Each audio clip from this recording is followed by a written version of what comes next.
Very good morning students, welcome to the class. We are doing chapter number 8 in your geography book, that is India, climate, vegetation and wildlife, right? Climate हम study कर चुके हैं, vegetation हमने देखा, ठीक है। Vegetation में हमने क्या क्या स्टडी किया था?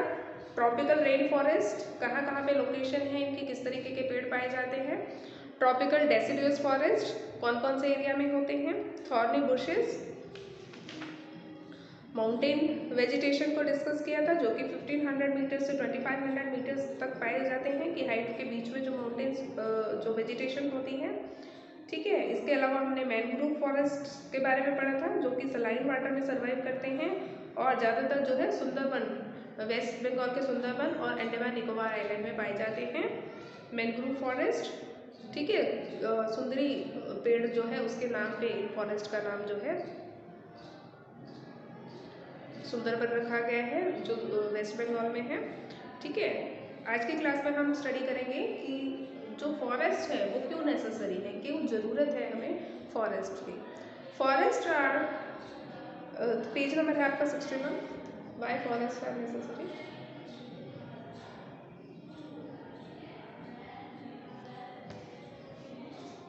Forest are very useful for us. जंगल जो होते हैं हमारे लिए बहुत ज़्यादा यूजफुल होते हैं, ठीक है। बहुत सारे कारण हैं, अब तक तो आप 6th क्लास में होंगे, आपको पता चल ही गया होगा कि जो फॉरेस्ट है हमारे किस किस चीज़ों के काम आते हैं, ठीक है। They perform various functions. जो फॉरेस्ट होते हैं ये बहुत सारे फंक्शंस परफॉर्म करते हैं, अलग अलग काम करते हैं हमारे लिए। Plants release oxygen that we breathe and absorb carbon dioxide. ये तो आपको पता ही है, कार्बन, ये जो प्लांट्स होते हैं ऑक्सीजन को रिलीज करते हैं, जो कि हम इनहेल करते हैं, हमें सांस लेने के लिए ज़रूरी होती है, ठीक है, ब्रीथ करने के लिए ज़रूरी होती है। और जो कार्बन डाइऑक्साइड हम एक्सेल करते हैं उसको एब्जॉर्ब करते हैं, ठीक है। तो सबसे बड़ा काम तो जो प्लांट्स होते हैं वो यही करते हैं कि हमें ऑक्सीजन प्रोवाइड करते हैं और इन्वायरमेंट की जो कार्बन डाइऑक्साइड होती है उसको एब्जॉर्ब करते हैं। The roots of the plants bind the soil. पेड़ों की जो जड़ें होती हैं वो सॉइल को बाइंड करके रखती हैं अपने पास, ठीक है, बांध के रखती हैं। दस दे कंट्रोल सॉइल इरोजन। और इससे क्या मदद मिलती है? सॉइल इरोजन को रोकने में मदद मिलती है, क्योंकि अदरवाइज क्या होगा, देखो एक फ्लैट लैंड है, वहाँ पे कोई भी पेड़ पौधा नहीं है, तो बारिश आएगी, हवा आएगी, वो मिट्टी वहाँ से उड़ के दूसरी जगह चली जाएगी, तो क्या होगा, सॉइल इरोजन होगा। लेकिन वहीं पेड़ उगा दो आप, बहुत सारे आपने पेड़ लगा दिए, तो क्या होगा, पेड़ की जो जड़ें हैं वो मिट्टी को, सॉइल को जो है अपने साथ बांध के रखती है, बाइंड करके रखती है, जिससे बारिश आएगी तो मिट्टी साथ में बह के नहीं जाएगी, हवा चलेगी, मिट्टी साथ में बह के नहीं उड़ेगी, ठीक है। तो जो ट्रीज़ की जो रूट्स होती हैं वो सॉइल को बाइंड करने के लिए हेल्पफुल होती हैं और जिससे सॉइल इरोजन को कंट्रोल किया जा सकता है, ठीक है। Forest provide us with timber for furniture. लकड़ी हमें मिलती है फर्नीचर बनाने के लिए, जंगलों से मिलती है, ठीक है। तो टिम्बर, टिम्बर मतलब लकड़ी, फर्नीचर के लिए जो लकड़ी इस्तेमाल होती है वो हमें जंगलों से मिलती है। फ्यूल वुड, ठीक है, ईंधन जलाने के लिए लकड़ी मिलती है। फॉडर, फॉडर होता है जो चारा जानवर खाते हैं वो चारा मिलता है। Medicinal plants and herbs, less, money, Honey और गम एक्सेट्रा, ठीक है। तो मेडिसिनल प्लांट्स हैं, औषधियों वाले पेड़ पौधे हैं, हर्ब्स हैं, लेस है, हनी है, गम है, ये सब चीज़ें हमें जो है जंगलों से ही मिलती हैं। तो कितने सारे फायदे हैं जंगलों के। एक तो ऑक्सीजन मिलती है, सॉइल इरोजन को रोकते हैं, टिम्बर मिलती है हमें फर्नीचर के लिए, फ्यूल के लिए वुड मिलती है, फोडर मिलता है, मेडिसिनल प्लांट्स मिलते हैं, हर्ब्स होती है बहुत सारी, लेस, हनी और गम होता है, ठीक है।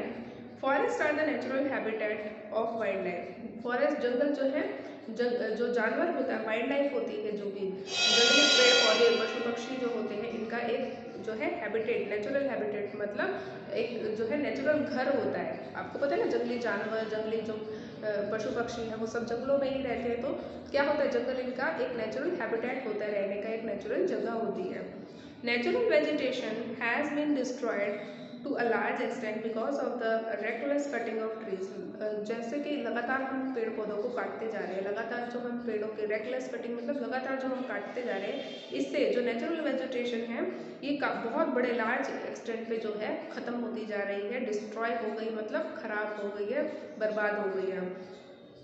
पेड़ों को काटते जाएंगे तो उससे क्या होगा, जंगल खत्म होते जाएंगे, ठीक है। तो नेचुरल वेजिटेशन जो है डिस्ट्रॉय हो जाती है। We should plant more trees and protect the existing ones and make people aware of the importance of trees। हमें जो है ज़्यादा से ज़्यादा पेड़ लगाने चाहिए और जो एग्जिस्टिंग ट्रीज़ है, एग्जिस्टिंग प्लांट्स हैं, यानी कि जो लगे हुए पेड़ पौधे हैं उनकी हमें रक्षा करनी चाहिए, उनको प्रोटेक्ट करना चाहिए और लोगों को अवेयर करना चाहिए पेड़ों की इम्पोर्टेंस से, ताकि वो लोग उनको ना काटें अपने लालच के लिए, ठीक है। We can have special programs like one महोत्सव to involve more people in making our earth green। हम जो है कुछ स्पेशल प्रोग्राम्स कर सकते हैं जैसे कि वन महोत्सव, ताकि हम ज़्यादा से ज़्यादा लोगों को जो है involve more people in making our earth green, ताकि हम अपनी अर्थ को और ज़्यादा ग्रीन बनाने के लिए जो है ज़्यादा से ज़्यादा लोगों को इन्वॉल्व कर सके, ठीक है। तो हम कुछ प्रोग्राम्स कर सकते हैं जैसे कि वन महोत्सव कर लिया, जिसमें हम लोगों को जो है अवेयर करेंगे कि आप ज़्यादा से ज़्यादा पेड़ लगाओ, जिससे हमारी धरती जो है और ज़्यादा हरी भरी रहे, ठीक है। What we get from forest, देखो पिक्चर दी गई है, ऑक्सीजन मिलती है, सॉइल बाइंडिंग करके रखती है, medicine, shelter, fodder, fuel, sports wood, furniture, rubber, timber, natural habitat for wildlife, gum and legs, fruits, honey, ये सब चीज़ें देखो जो भी आपको पिक्चर में यहाँ दिखाई दे रही है, देखो ये सब चीज़ें हमें जो है पेड़ पौधों से मिलती हैं, ठीक है।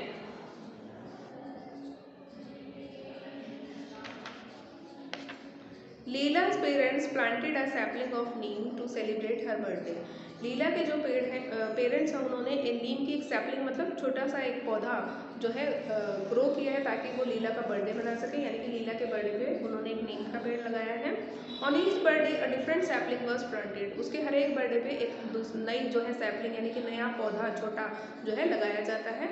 It watered regularly and protected from severe heat, cold and animals, उसको लगातार जो है पानी दिया जाता है और उसको बचा के रखा जाता है गर्मी, सर्दी और एनिमल से। Children took care not to harm it, बच्चों को सिखाया जाता है कि इन पेड़ पौधों को नुकसान ना पहुँचाएं। When Leela was 20 one beautiful trees stood in and around her house, जब लीला 20 साल की हुई तो 21 पेड़ जो है उसके आसपास, तो बहुत सुंदर पेड़ जो है उसके आसपास, उसके घर के आसपास जो है लगे हुए थे। Birds build their nest on them, birds ने जो है उन पेड़ों पे अपने घोंसले बना रखे थे। फ्लावर्स ब्लूम, फूल खिले हुए थे उन पे। Butterflies fluttered around them, butterflies जो है उसके चारों तरफ उड़ रही थी। Children enjoyed their foods swung on their branches and played in their shade, बच्चे जो हैं उनके फ्रूट्स को एंजॉय करते हैं, खाते हैं और उनकी ब्रांचेस पे झूलते हैं और उनकी छाया में जो है खेलते हैं। तो आपने देखा अगर आप भी अपने बर्थडे पे एक एक पेड़ लगाएंगे, एक एक पौधा लगाएंगे, तो जब तक आप 20 साल के या उससे भी बड़े होंगे तो उतने ही पेड़ आपके आसपास आपको नजर आएंगे, ठीक है। तो आप जो है इस तरीके की एक्टिविटी अपनी फैमिली में कर सकते हैं कि जब भी आपकी फैमिली में किसी का बर्थडे हो आप एक नया प्लांट जो है लगा सकते हैं, ठीक है। और उसकी केयर भी करना है, सिर्फ लगाना नहीं है, उसकी केयर भी करनी है आपको, ठीक है। वाइल्ड लाइफ देखते हैं इंडिया में कौन कौन सी है। Forest are home to variety of wildlife, forest जो है बहुत सारी वाइल्ड लाइफ का घर होता है, जंगली जानवरों का घर होता है। There are thousands of species of animals and a large variety of reptiles, amphibians, mammals, birds, insects and worms which dwell in the forest, हजारों स्पीशीज़ हैं जानवरों की और बहुत सारी जो है वैरायटी है रेप्टाइल्स की, एम्फीबियंस की, मैमल्स की, बर्ड्स की, मतलब बहुत सारे जो स्तनधारी होते हैं, पक्षी होते हैं, रेंग के चलने वाले जो रेप्टाइल्स होते हैं, इंसेक्ट्स हैं छोटे छोटे, वॉर्म्स हैं, कीड़े मकोड़े हैं और जो कि ड्वेल करते रहते हैं फॉरेस्ट में रहते हैं, इन सब का ये जो है फॉरेस्ट जो है घर होता है। The tiger is our national animal, tiger क्या है हमारा नेशनल एनिमल है। It is found in various parts of our country, हमारे देश के अलग अलग भागों में ये पाया जाता है। गिर forest in Gujarat is the home two of Asiatic Lions, Asiatic lions का घर कहाँ पे है? गिर फॉरेस्ट, जो कि गुजरात में है। याद रखना है आपको, गिर फॉरेस्ट जो कि गुजरात में है वो किसका होम है? एशियाटिक लायंस का। Elephants and one horn rhinoceros roam in the forest of Assam. Assam के जो जंगल है वहाँ पे एक सिंग वाला जो राइनोसोरस होता है वो और एलिफेंट्स पाए जाते हैं। ठीक है, तो असम के जो जंगल है वो घर है वन हॉर्न राइनोसोरस का और एलिफेंट्स का। Elephants are also found in Kerala and Karnataka. Kerala और कर्नाटका में भी एलिफेंट्स पाए जाते हैं। ठीक है, camels and wild asses are found in the great Indian desert. जो हमारा ग्रेट इंडियन डेजर्ट है पढ़ा था हमने। ठीक है, इससे पहले वाले चैप्टर में ग्रेट इंडियन डेजर्ट में कैमल्स पाए जाते हैं, वाइल्ड एसेस पाई जाती हैं and run of Kutch respectively. ठीक है, तो ग्रेट इंडियन डेजर्ट में तो कैमल्स पाए जाते हैं, वाइल्ड एसेस मिलती हैं रन ऑफ कच्छ में। Wild goats, no leopards, bears etc. are found in the Himalayan region. Himalayan region में वाइल्ड जंगली जो गोट होती है वो, स्नो लेपर्ड्स, बियर्स, ये सब चीज़ें, ये सब जानवर जो हैं हिमालयन रीजन में पाए जाते हैं। Besides these, many other animals are found in our country such as monkey, wolves, jackal, नीलगाय, चीतल etc. इनके अलावा ये सारे जानवर भी भारत में पाए जाते हैं। ठीक है, तो कितने सारे जानवर जो है आपने देखा कि जो भारत में रोम करते हैं, भारत के जंगलों में रहते हैं, पाए जाते हैं। ठीक है, India is equally rich in bird life. अब जानवरों की लाइफ आपने देखो, देखो ये है वाइल्ड लाइफ इंडिया की। देखो अलग अलग जानवर आपको दिखा रखे हैं। ठीक है, ये भारत में पाए जाते हैं, जिनके बारे में आपने अभी पढ़ा है। क्लियर, तो वाइल्ड लाइफ होगी जिसमें हमने जानवरों को देखा। तो जो इंडिया की जो बर्ड लाइफ है, तो पक्षियों की जो लाइफ है, पक्षी जो है वो भी बहुत ज़्यादा पाए जाते हैं इंडिया में। India is equally rich in bird life. Bharat में जो है बहुत तरह के बर्ड्स भी पाए जाते हैं। The peacock is our national bird. मोर हमारा राष्ट्रीय पक्षी है। Other common birds are parrots, pigeons, myna, geese, Bulbul and ducks. और इनके अलावा डक हो गई, बुलबुल, गीज, मैना, पिजन, पैरट, ये सब भी भारत में पाए जाते हैं। ऑफ कोर्स आपने अपने आसपास भी देखे होंगे।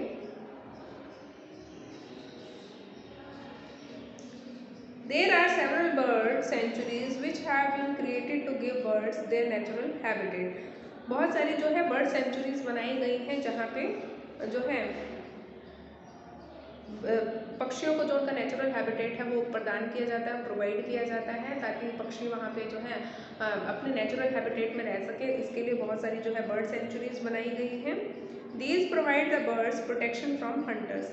ये जो सेंचुरीज है वो इसलिए बनाई गई है ताकि जो हंटर्स होते हैं, जो शिकारी होते हैं, उनसे इन पक्षियों को बचा के रखा जा सके, और ये ताकि ये जो स्पीशीज़ हैं इनकी, पक्षियों की, ये विलुप्त ना हो जाए, ख़त्म ना हो जाए, हंटर्स इनको मार मार के ख़त्म ना कर दे। इनसे बचाने के लिए इनके लिए जो है बहुत सारी बर्ड सेंचुरीज बनाई गई हैं। Can you name 5 birds that are commonly found in your area.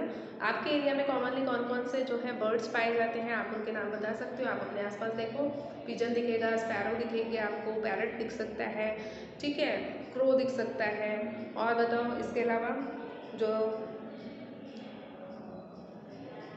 मैना दिख सकती है, ठीक है, पिकॉक देखा होगा अपने आसपास आपने। तो कुछ बर्ड्स हैं जो आपको जो है कॉमनली अपने आसपास दिखाई दे जाती हैं।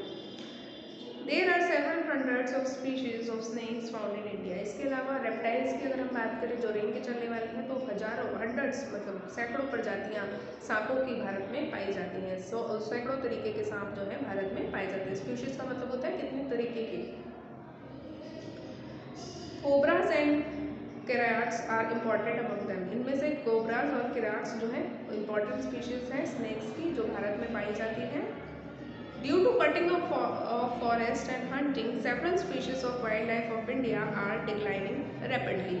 जैसे जैसे जो जंगलों की कटिंग होती बढ़ती जा रही है, लोग जंगलों को काटते जा रहे हैं, या फिर लोग जो शिकार करते हैं, बहुत सारी जो स्पीशीज़ है वाइल्ड लाइफ की, वो भारत में धीरे धीरे बहुत तेज़ी से जो है डिक्लाइन कर रही है, ख़त्म होती जा रही है। ठीक है, क्योंकि जंगल ख़त्म हो जाएंगे तो जानवर कहाँ रहेंगे, ये भी ख़त्म हो जाते हैं, या फिर इनकी हंटिंग होगी, इनको मार देंगे शिकारी, ठीक है, तो भी क्या होगा, ये जो है जानवर विलुप्त हो जाते हैं, ख़त्म हो जाते हैं। तो इन सारे रीजंस की वजह से, क्योंकि जंगल नहीं है, या इनकी हंटिंग हो रही है, इस वजह से जो इनका नंबर है वो लगातार रैपिडली बहुत ज़्यादा जो है डिक्लाइन कर रहा है, ख़त्म हो रहा है, ठीक है, कम होता जा रहा है।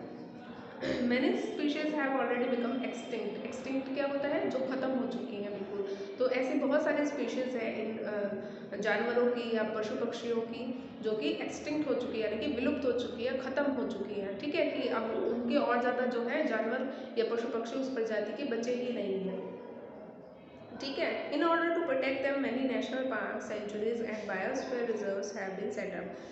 अब इन सब को प्रोटेक्ट करने के लिए कि ये स्पीशीज़ जो है इस तरीके से एक्सटिंक्ट ना हो, इस तरीके से जो है ख़त्म ना हो, इन सब चीज़ों से बचाने के लिए बहुत सारे जो है नेशनल पार्क्स बनाए गए हैं, सेंचुरीज और बायोस्फीयर रिजर्व्स बनाए गए हैं, ताकि इनके नेचुरल हैबिटेट को रिजर्व करके रखा जा सके और जो वाइल्ड लाइफ है हमारी वो प्रोटेक्टेड रहे, ठीक है। तो इसके लिए सरकार ने बहुत सारे नेशनल पार्क, सेंचुरीज और बायोस्फीयर रिजर्व्स बनाए हैं।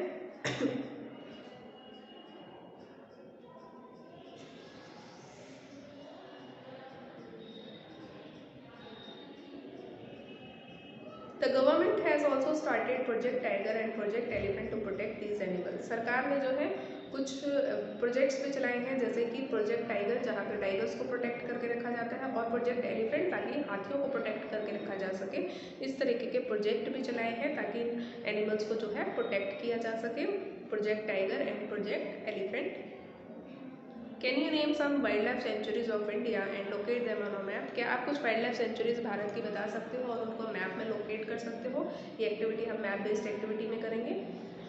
You can also contribute in conserving wild life. आप भी जो है कॉन्ट्रीब्यूट कर सकते हैं वाइल्ड लाइफ को जो है कंजर्व करने के लिए, बचा के रखने के लिए। आपके आसपास जो भी पेड़, जो भी पशु पक्षी हैं, इनको बचाने के लिए आप भी कंट्रीब्यूट कर सकते हैं। You can refuse to buy things made from parts of the bodies of animals such as their bones, horns, furs, skins and feathers. आप जो है मना कर सकते हो ऐसे सामान को खरीदने से जो कि किसी पशु के या पक्षी के जो है बॉडी पार्ट से बनी हुई हो, ठीक है। आप उस सामान को खरीदो ही नहीं। अगर खरीदोगे नहीं तो क्या होगा? उसकी डिमांड ही नहीं होगी, डिमांड नहीं होगी तो वो बिकेगा नहीं, नहीं बिकेगा तो लोग पशु पक्षियों को मारेंगे नहीं। तो कोई भी ऐसा सामान जो कि किसी भी जानवर के या किसी भी पक्षी के बॉडी पार्ट से बना हो, चाहे उसकी हड्डियों से बना हो, उसके सींग से बना हो, उसके फर से बना हो, या उसकी स्किन से बना हुआ हो, या फिर उसके फैदर पंखों से बना हुआ, आप उसको खरीदो ही मत, ठीक है। Every year we observe wildlife weeks in first week of October. अक्टूबर के पहले वीक में हम वाइल्ड लाइफ वीक के रूप में मनाते हैं।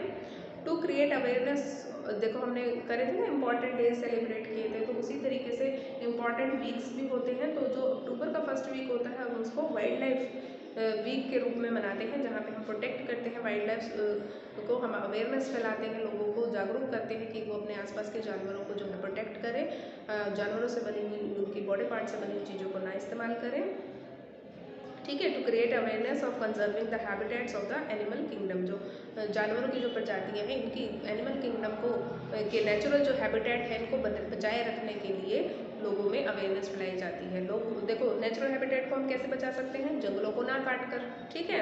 अगर जंगलों को नहीं काटेंगे तो नेचुरल हैबिटेट उनका बचा रहेगा, कंजर्व रहेगा, सेफ रहेगा, ठीक है। लकड़ी का कम से कम इस्तेमाल करो, रीयूज़ करो लकड़ी की चीज़ों को, पेपर का इस्तेमाल कम से कम करो, ठीक है। आपको बार बार बोला जाता है ना, पेपर जो है आप कम से कम इस्तेमाल करोगे तो कम से कम पेड़ों की कटाई होगी, ठीक है, कम से कम पेड़ों को काटा जाएगा। तो पेपर का इस्तेमाल सोच समझ के करो, कभी भी पेपर की, पेंसिल की वेस्टेज मत करो। और जितना भी जो भी मटेरियल आपके आसपास है, कोई पुराना फर्नीचर है, आप उसको रीयूज़ कर लो, ठीक है। इससे क्या फ़ायदा होगा कि बार बार आप नया फर्नीचर नहीं खरीदोगे, नया नया जो है ज़्यादा लकड़ियों को नहीं काटा जाएगा, ठीक है। तो आप अपने चीज़ों को जो है कंजर्व करना सीखो, अपने जंगलों को बचाना सीखो, और उसके लिए आप एक काम क्या कर सकते हो, अपने आसपास जो है और ज़्यादा पेड़ पौधे लगा सकते हो। और पेड़ पौधे लगाना ही नहीं, उनकी केयर भी करनी बहुत ज़रूरी होती है, ठीक है। जैसे कि आप अभी हमने देखा कि लीला का बर्थडे पे जो है उसके पेरेंट्स जो हैं हर बार एक सैपलिंग लगाते हैं, छोटा पौध लगाते हैं नीम की या किसी और पेड़ की। तो जब वो 21 साल की होती है तो उसके आसपास जो है बहुत सारे पेड़ पौधे होते हैं जो जहाँ पे बर्ड्स आके रहते हैं। तो नेचुरल हैबिटेट होता है ना, पेड़ पे घोंसला बना के रहना नेचुरल हैबिटेट है। और जो है तितलियाँ मंडराती हैं वहाँ पे। बच्चे जो है फ्रूट्स को एंजॉय करते हैं, पेड़ पौधों पे आने वाले फ्रूट्स को उसकी छाया में खेलते हैं, पेड़ों की टहनियों से लटक के झूलते हैं। तो कितने सारे मतलब आप अपने आसपास पेड़ लगा के आप जो है कितने सारे जो है चीज़ों को अट्रैक्ट कर सकते हैं। पेड़ आपको फ्रूट्स मिलेंगी, वेजिटेबल्स मिलेंगी, बर्ड्स आके रहेंगे वहाँ पे, बटरफ्लाइज आएंगी, बीज आएंगी, ठीक है। और आप जो है ग्रीनरी मिलेगी, सबसे अच्छी बात ऑक्सीजन मिलेगी आपको अपने आसपास ही। तो क्या कर सकते हैं आप अपनी तरफ से कंट्रीब्यूट जितना ज़्यादा कर सकते हैं हमारी वाइल्ड लाइफ को या हमारे जो वेजिटेशन है इसको प्रोटेक्ट करने में, उतना आपको कंट्रीब्यूट जरूर करना चाहिए, ठीक है। माइग्रेटरी बर्ड्स के बारे में पढ़ लेते हैं। माइग्रेटरी बर्ड्स क्या होते हैं? Some birds such as the pelican, Siberian crane, stork, flamingo, pintail duck and curlew migrate to our country in the winter season every year। ये जो बर्ड्स के आपको नाम बताए गए हैं ये हर साल हमारी कंट्री में विंटर सीजन में आते हैं दूसरे देशों से। माइग्रेट का मतलब होता है जो दूसरे देश से हमारी कंट्री में आते हैं। कौन कौन से हो गए आपके? Pelican, Siberian crane, stork, flamingo, pintail duck and curlew. ये सब जो है माइग्रेट करते हैं हमारी कंट्री में कब? विंटर सीजन में हर साल। Siberian cranes migrate from Siberia. Siberian crane जो है साइबेरिया से माइग्रेट होकर हमारी कंट्री में आती है। They arrive in December and stay till early मार्च। ये दिसंबर में हमारी कंट्री में आती है और अर्ली मार्च तक हमारी कंट्री में रहती है, ठीक है। देखो ये इस तरीके के माइग्रेटरी बर्ड होते हैं जो कुछ समय के लिए अपने जगह को छोड़ के दूसरी जगह जाते हैं। तो साइबेरियन बर्ड्स देखो साइबेरिया से इंडिया में आता है दिसंबर से लेके अर्ली मार्च तक, मार्च की शुरुआत तक इंडिया में रहता है। तो ऐसे बर्ड जो दूसरी जगह से आते हैं उनको हम माइग्रेटरी बर्ड्स कहते हैं। क्लियर? तो यहाँ पे यह चैप्टर आपका जो है कंप्लीट होता है। आप स्टडी करके आएंगे इस पूरे चैप्टर को और यहाँ पे आपकी जो ज्योग्राफी बुक है ये भी कंप्लीट होती है। क्लियर? ज्योग्राफी का सिलेबस आपका कंप्लीट हो गया है।